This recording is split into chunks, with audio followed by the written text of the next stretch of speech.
Hi there, Janet Fritz here for Galaxy Girl Creations. Welcome to my channel. Today I am working on a layout that involves a little bit of mixed media, and I am kind of doing the easy mixed media. I mean, not that it's the easiest probably in the world, but this is a very simple way to get some mixed media onto your layout without having to stress about where you're spraying things and how things are going to come out, because you have a lot of control over it. So you saw me there with my Catherine Pooler stamps, and I just put a little bit of ink down.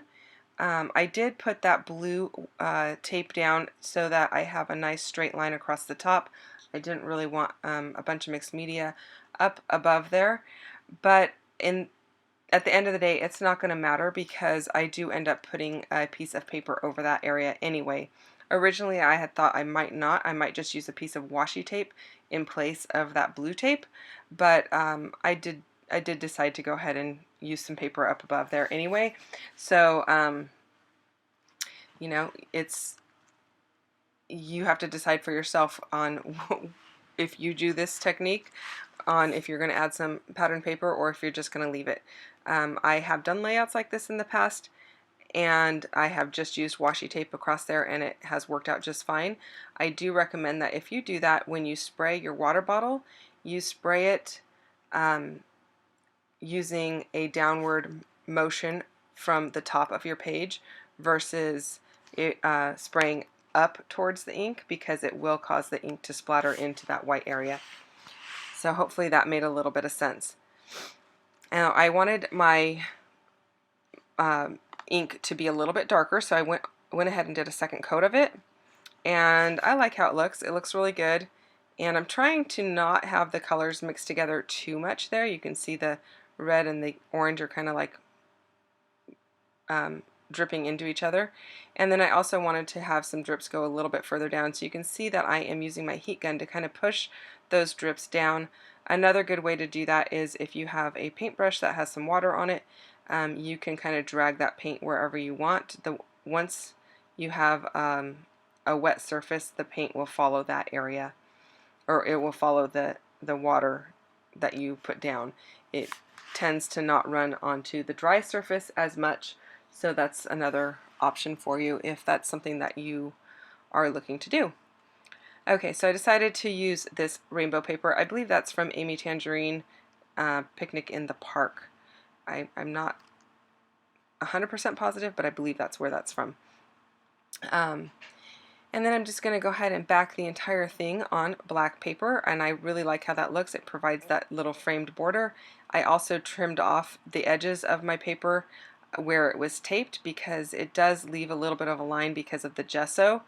When the gesso goes up against the tape, you can definitely see that there's a little bit of a line there, and I didn't really want that line to show, and I know that is something that happens when I tape my papers down, so I always expect it, and I don't worry about it a whole lot.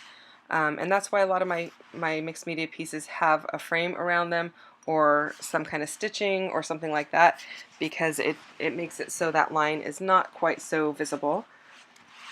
And I did gesso that white paper before I sprayed and before I inked on it. So it did have gesso on it to begin with, and that is to allow the water to flow down the paper rather than to just soak right in. So I have a bunch of embellishments from Damask Love, and I don't remember the name of this particular paper line or collection. I do know that it has a lot of vegetables and fruit in it, and so that's what I'm going to be using, because I am documenting my grandson and my niece's little girl sitting at what we call the kids table. You know, we all grew up with a kids table in the house on holidays and such. When we were young, this really truly is the kids table. It's a little small table that they eat at frequently, and it's easy to move around, and they've got their own little chairs, and so they are at the kids table. And that is pretty much going to be the title of this layout. It's going to be Life is Good at the Kids Table, and I really like how the whole thing turns out. I decided to use doilies. I thought those were a really good addition to this layout, because the doilies remind me of placemats, and so I thought it works out really well, kind of like you know, it's a nod to food and eating, and that's what they're doing in the photo, and that's what we're talking about today. So I don't know if doilies make you think of eating or of placemats, or if they just make you think of like your great grandma or something, but yeah, they make me think of placemats. So, so I'm putting some eggs and some cookies and bananas and avocado, a juice box, some bacon, and I'm just piling them on into a cluster. And I think it's super cute. It brings in a lot of the colors that are in that rainbow paper because especially that bottom cookie looks like an M&M cookie, so it's got all those colors in it, and I think that's super fun.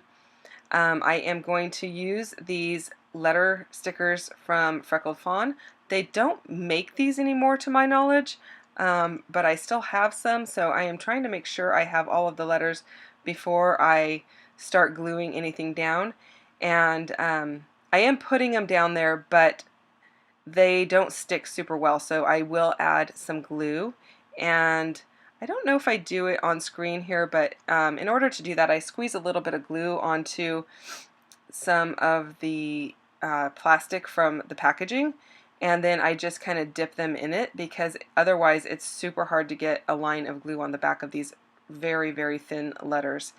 I find that if you don't glue them, they do start to warp and peel off, so it is important if you do have these stickers that you go ahead and do that. Oh look, I am going to show you how I do it. And I don't know if I'm going to make you sit through all of it or not. Hopefully not, because that's a kind of a long process. Let me pause and take some of that out for you. Okay, I took out a bunch of the gluing, and now I'm going to work on my title up above.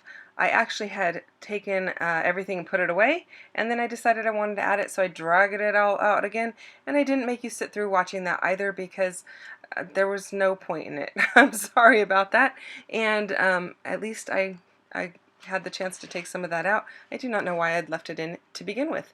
But hopefully you're enjoying this video, and I hope that you enjoyed the mixed media portion of it especially. It was a really fun layout to make. I really enjoyed it. I hope you have a really great day. Thank you so much for watching. I'm going to finish my title work here, and then I'm just going to add an arrow paper clip to the top of the photo, and you'll see that in just a second here. Close-ups are coming up as well, so stick around for those. If you've enjoyed the video, I would really love it if you'd hit that like button down below, and if you're not already a subscriber, I'd love for you to subscribe as well. If you are a subscriber, thank you so much for being a subscriber. I'll see you next time.